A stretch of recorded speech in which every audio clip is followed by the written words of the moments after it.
Sa Pangasinan, iba't ibang aktibidad ang inilunsad ng mga miyembro ng Iglesia ni Cristo. Kabilang rito ang pagsasagawa ng motorcade, choral competition at launching ng Ink Cinema. May report si Mark Cuevas. Bilang bahagi ng gawaing pangkasiglahan at pangsambahayan, nagsagawa ang mga kaanib ng Iglesia ni Cristo sa silangang bahagi ng Pangasinan ng motorcade, choral competition na tinawag na Himig ng Kaligtasan at launching ng Ink Cinema. Layunin ng mga aktibidad na ito na lalo pang mapasigla ang mga kaanib ng Iglesia ni Cristo sa nasabing lalawigan.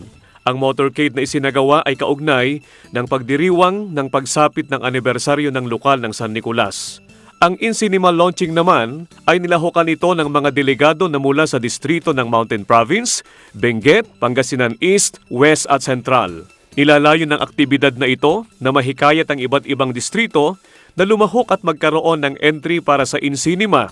Tinalakay din sa nasabing aktibidad ang iba't ibang paraan upang lalo pang mapaganda ang mga gagawing entry na pelikula ng bawat distrito.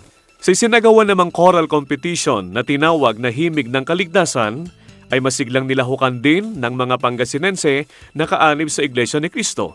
Ang mga aktibidad na ito ay masiglang tinugunan ng mga kaanib bilang tanda ng pagkikipagkaisa at pagpapakita ng katatagan ng kanilang pananampalataya.